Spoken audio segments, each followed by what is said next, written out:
A very warm good morning to all of you. Myself Dr. Kaleem, मैं आपका पदार्थ का लेक्चरर हूं और आपको पदार्थ पढ़ाता हूं। लास्ट लेक्चर में हमने पूर्व मीमांसा दर्शन देख लिया था, क्या होता है, उसके कौन कौन से सिद्धांत है, किस किस प्रमाण को माना, ये सारी चीजें हमने रिकैप किया था। आज हम देखेंगे उत्तर मीमांसा दर्शन या वेदांत दर्शन। लास्ट लेक्चर में उनका पर्याय देख लिया था कि क्या क्या पर्याय थे। आज हम देखेंगे परिचय और उनके भाष्यकार कौन है, लिखने वाले कौन है। ठीक है, तो वो सारी चीजें स्टार्ट करते हैं। तो सबसे पहले देखते हैं कि प्रवर्तक कौन से आचार्यों ने वेदांत दर्शन को लिखा था। ठीक है, तो वेदांत दर्शन का प्रवर्तक आचार्य जो थे वो कौन से थे? वेद व्यास जी थे। एक मत के अनुसार वेद नारायण को ही वेद व्यास कहा गया है, यानी व्यास जो थे वो पराशर जी के पुत्र थे। पराशर जी कौन थे? तो हरिचारपाणी जो 6 शिष्य थे जिनको कि आयुर्वेद का ज्ञान मिला था, उन्हीं के पुत्र थे। कौन से? व्यास जी। तो उन्होंने ही क्या लिखा था? वेदांत दर्शन लिखा था। वेदांत शब्द का अर्थ है वेदों का अंत, यानी वेद का जहां पे अंत हो जाता है, वेदों का अंतिम भाग, वेदों का अंतिम भाग जो उपनिषद कहते हैं। ठीक है, उसी को हम क्या कहते हैं? वेदांत दर्शन कहते हैं।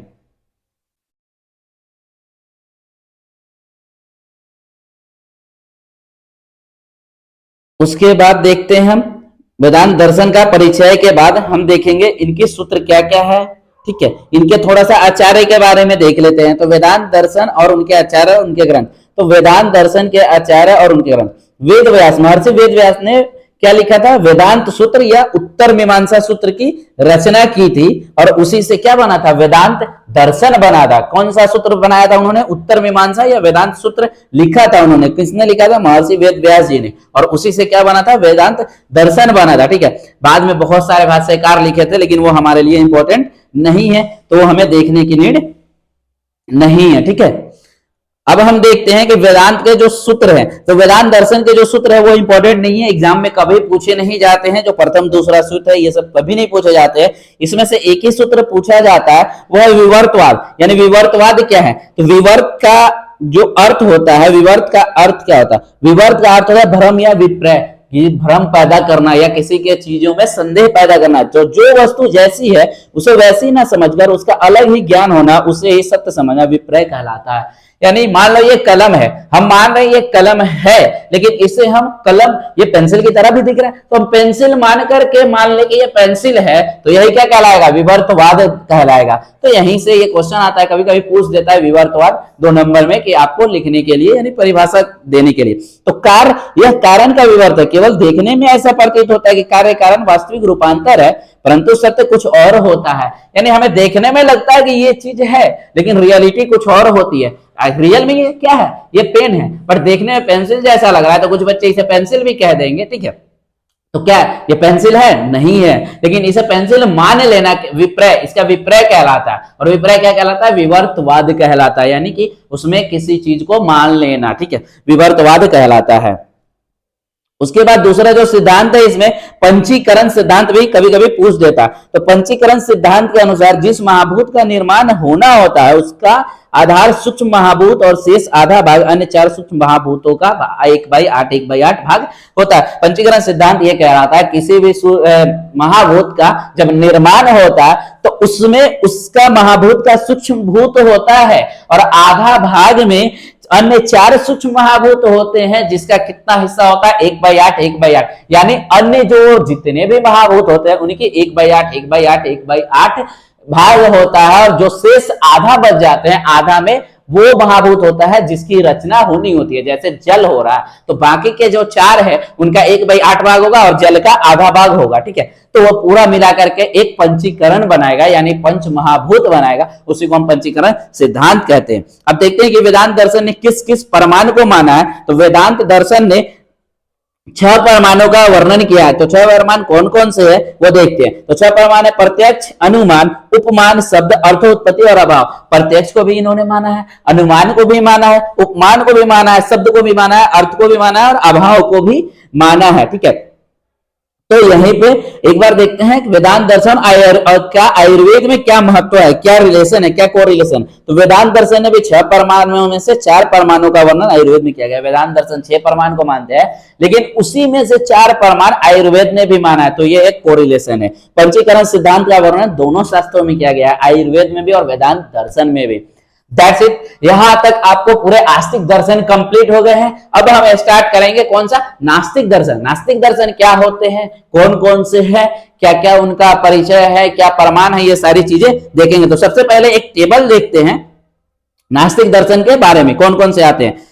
तो नास्तिक दर्शन का जो टेबल है उसमें 3 दर्शन आते, कौन कौन से, पहला चार्वाक दर्शन, दूसरा बौद्ध, तीसरा जैन दर्शन। उनके प्रवर्तक और आचार्य कौन है, किसने लिखा है, तो बृहस्पति जी ने चार्वाक दर्शन लिखा है, गौतम बुद्ध जी ने बौद्ध दर्शन लिखा है और वर्धमान महावीर ऋषि जी ने जैन दर्शन लिखा है। किस किस सिद्धांत को ये मानते हैं, तो स्वभाववाद को चार्वाक दर्शन मानता है, क्षणभंगुरवाद को बौद्ध दर्शन मानता है और अनेकांतवाद को जैन दर्शन मानता है। अब ये क्या होता है स्वभाववाद, छंगूरवाद और ये स्वभाव परमवाद या अनेकांतवाद, ये आगे हम डिस्कस करेंगे जब एक एक करके देखेंगे हम सारी दर्शन को, यानी नास्तिक दर्शन को। अब प्रत्यक्ष में कौन कौन सा मानता है प्रमाण में, तो चार्वाक ने प्रत्यक्ष को माना है, बौद्ध ने प्रत्यक्ष और अनुमान को माना है और जैन ने भी प्रत्यक्ष और अनुमान को माना है।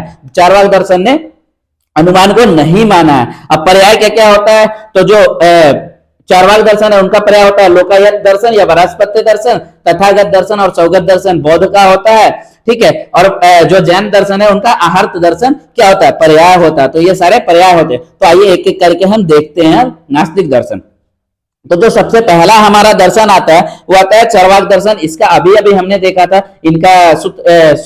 इनका पर्याय क्या था, लोकायत दर्शन, बृहस्पति दर्शन, भौतिकवाद या वैतंडिक दर्शन, ठीक है। आचार्य इनका कौन से है, जो प्रवर्तक है वो बृहस्पति जी है। अब क्या है इसके बारे में थोड़ा सा देख लेते हैं। तो भारतीय साहित्य में अनेक बृहस्पतियों का उल्लेख है, इनमें से चार्वाक दर्शन के रचनाकार बृहस्पति का निर्णय करना कठिन है। तो बहुत सारों ने लिखा है तो उसमें से कठिन हो जाता है, लेकिन मुख्य इन्हीं को माना जाता है, किनको, बृहस्पति जी को, ठीक है। तो हम चार्वाक दर्शन का थोड़ा सा परिचय देख लेते हैं कि क्या होता है चार्वाक दर्शन। तो चार्वाक दर्शन एक नास्तिक दर्शन है, ये सब लोग जानते हैं, ठीक है। चार्वाक दर्शन एक नास्तिक दर्शन है जिसे लोकायत दर्शन भी कहा जाता है। अब लोकायत दर्शन क्यों कहा जाता है, दैट्स इज द पॉइंट। तो लोके ये सो आयत, लोकायत यानी लोगों में प्रचलित होने से इसे लोकायत कहा जाता है। लोगों में बहुत ज्यादा प्रचलित है ये दर्शन, इसलिए इसे लोकायत दर्शन भी हम कह देते हैं। तो चार्वाक दर्शन का संप्रदाय आनंद और सुख भोग का संप्रदाय था। चार्वाक दर्शन क्या कहता है, आनंद और सुख को ही चार्वाक दर्शन मानता है। चार्वाक का अर्थ होता है चारु प्लस वाक, अर्थात मीठी बोली बोलने वाला, यानी जो मीठी मीठी बोली बोलता है, मीठा मीठा, जिसे हम अपने शब्दों में ये कह देते हैं स्वीट पॉइजन, तो उसे ही हम चार्वाक दर्शन कहते हैं। अब चार्वाक दर्शन के आचार्य कौन थे, तो आचार्य बृहस्पति जी ने चार्वाक दर्शन लिखा था। बस इतना ही इंपॉर्टेंट है इसमें। अब हम देख लेते हैं चार्वाक दर्शन के प्रमुख सिद्धांत कौन कौन से थे। ये सिद्धांत इंपॉर्टेंट है, आपको पूछ दिया जाता है एग्जाम में, ठीक है, कि चार्वाक दर्शन के सिद्धांत कौन कौन से। तो जो सबसे पहला है सुखवाद सिद्धांत। तो सुखवाद क्या कहता है, सुखवाद सिद्धांत ये कहता है जब तक जीना चाहिए तब तक खुशी से जीना चाहिए, मौज से जीना चाहिए। अपने पास अगर धन ना हो तो किसी और से लेकर के धृत पीना चाहिए। क्या कहता है, जब तक जीना है सुख से जीना है, अपने पास धन ना हो तो दूसरे से उधार लेकर धृत पीना चाहिए, अर्थात दूसरे से उधार लेकर भी आपको मौज मस्ती करना चाहिए। लेकिन रियल लाइफ में यह पॉसिबल नहीं है, ऐसा नहीं करना चाहिए। कर्ज लेकर के मौज मस्ती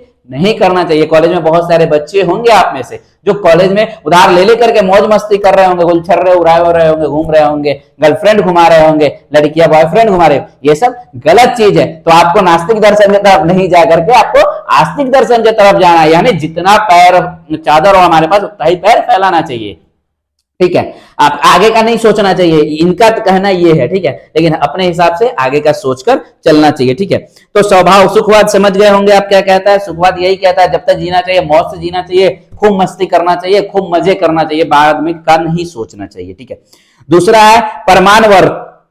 तो किस किस प्रमाण को माना, तो चार्वाक दर्शन ने सिर्फ एक ही प्रमाण को माना है, प्रत्यक्ष को। अनुमान वगैरह को कुछ नहीं माना है, प्रत्यक्ष को ही सिर्फ माना है। वो ये कहता है कि जो चीज हम देख रहे हैं ना दुनिया में वही चीजें हैं, सिर्फ अनुमान नहीं लगा सकते। ये चीज हो सकती है, वो चीज हो सकती है।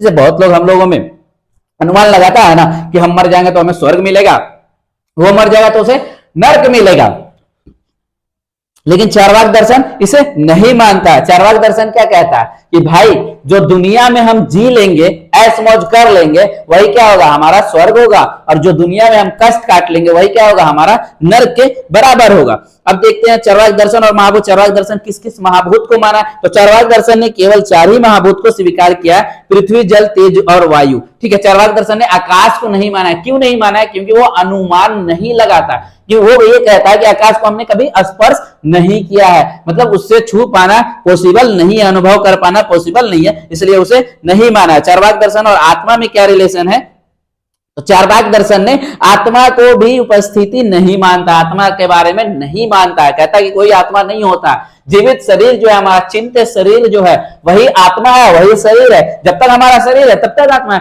बात तो वो सच्चाई कह रहा है वो, कि जब तक हमारा शरीर है तब तक आत्मा है, तब तक आत्मा है जब तक हमारा शरीर है। ठीक है, बात वही है, लेकिन वो आत्मा को अलग से नहीं मानता। ठीक है, जैसे देखिए इसका एग्जाम्पल देखिए, जिस प्रकार पान, कत्था, सुपारी और चूने में लाल रंग न रहने पर भी उसको खाने से मुंह में लाल रंग उत्पन्न होता है, उसी प्रकार 4 महाभूत के विशिष्ट सहगुण से चैतन्य उत्पन्न होता है। वो ये कहते हैं जैसे पत्ता, सुपारी, पान खाते हैं हम, तो उसमें लाल रंग तो रहता नहीं है, लेकिन खाने के बाद लाल रंग हो जाता है। सेम उसी तरह हमारे बॉडी में 4 महाभूत मिले हुए होते हैं और उन्हीं से चैतन्य होता है। जब वही खत्म हो जाएंगे तो शरीर खत्म हो जाएगा, नष्ट हो जाएगा, तो आत्मा ही खत्म हो जाएगा, चैतन्य ही खत्म हो जाएगा, इसलिए उन्होंने आत्मा को नहीं माना। ठीक है, देखिए अब दूसरा आता है स्वभाववाद। स्वभाववाद भी थोड़ा बहुत पूछ लेता है कभी कभी, ये क्या कहता है, महाभूतों के विशेष संयोग के कारण को स्पष्ट करने के लिए चार्वाक दर्शन ने स्वभाववाद कहा। स्वभाववाद क्या है, ठीक है, स्वभाववाद कारण का प्रतिरोध नहीं करता, फिर भी वस्तुओं में होने वाले वस्तुओं की स्वभावहीनता को मानता है। स्वभाववाद क्या कहता है, स्वभाववाद यह कहता है अगर आप अच्छे हो